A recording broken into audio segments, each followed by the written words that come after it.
1200 1200 1300 మంది ఫైర్ యాక్సిడెంట్లో చచ్చిపోయారు మొత్తం పూర్తిగా తెలంగాణ రాష్ట్రంలో. ఈ విషయాన్ని అయితే నిన్నైతే చాలా బాధాకరం, ఒక చిన్న పాప చనిపోవడం జరిగింది.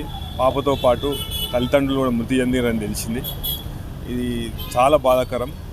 అయితే మొదటిగా ఈ ఫైర్ యాక్సిడెంట్లు అనేటివి ఎందుకు అవుతున్నాయి అనే విషయాన్ని మనం చూస్తే ఎక్కువ శాతం ఈ ఫైర్ యాక్సిడెంట్లు ఇవి జరుగుతున్నాయి ఎందుకంటే అన్ని ఇల్లీగల్ స్ట్రక్చర్స్లోనని అనుమతి లేకుండా కొన్ని వ్యాపారాలు చేయడము కాకుండా మొన్న నాంపల్లిలో జరిగిన ఇన్సిడెంట్ తీసుకుంటే, లేకుంటే రూబీ హోటల్లో జరిగిన ఇన్సిడెంట్ తీసుకుంటే సికింద్రాబాద్లో 10 మంది చనిపోయారు.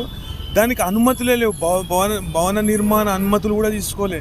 ఇప్పుడు మీరు చూడండి, మీరు ప్రెస్ వాళ్ళు వెళ్ళి చూడండి, మళ్ళా కట్టి మళ్ళీ దానిలో వ్యాపారం చేస్తారు. అంటే ఆ స్ట్రక్చర్ను మీరు రెగ్యులరైజ్ చేసిరా లేకపోతే జిహెచ్ఎంసీ అధికారులు దాని గురించి పట్టించుకుంటలేరా అనే విషయం అయితే అనేది అర్థమవుతలేదు.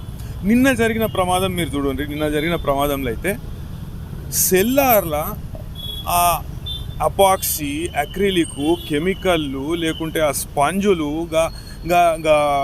కట్టెలు అవి ఉంటే అవి తలగబడ్డాయి. అవి తలగబడి 23 మంది ఉంటారంట ఆ బిల్డింగ్లో. 23 మంది ఉంటారు కార్మికులు, వలస వచ్చిన కార్మికులు, ఏడుండో చిన్న చిన్న పనులు చేసుకునేటోళ్ళు. వాళ్ళ జీవితాలు ఇట్లా మొత్తం కథమైపోతున్నాయి. మరి ఇంత అన్యాయమా? మీరు ఈ విషయాన్ని రాష్ట్ర మానవ హక్కుల కమిషన్ దృష్టికి మేము తీసుకురావడం జరిగింది. తీసుకొచ్చినాక మానవ హక్కుల కమిషన్ 408/2024గా దాన్ని నమోదు చేసి విచారణ చేపట్టే కార్యక్రమాన్ని మొదలుపెట్టింది. దీనిలో మేము ప్రతివాదులుగా సిటీ పోలీస్ కమిషనర్ను మరియు జిహెచ్ఎంసీ కమిషనర్ను. ఇప్పుడు జిహెచ్ఎంసీ స్పందించాలి, ఎందుకంటే ఇట్లాంటి ఇల్లీగల్ కన్స్ట్రక్షన్స్ ఏవైతే ఉన్నాయో, ప్రమాదాలకు కారణం ఏవైతే ఉన్నాయో, ఇప్పుడు డిజాస్టర్ మేనేజ్మెంట్ అథారిటీ అనేది స్పందిస్తుంది. 100% డిజాస్టర్ మేనేజ్మెంట్ అథారిటీ అనేది స్పందిస్తుంది. కాకుంటే ఇట్లాంటి ప్రమాదాలను మనం అరికట్టాలి. ఇప్పుడు అమాయకుల ప్రాణాలు పోతున్నాయి.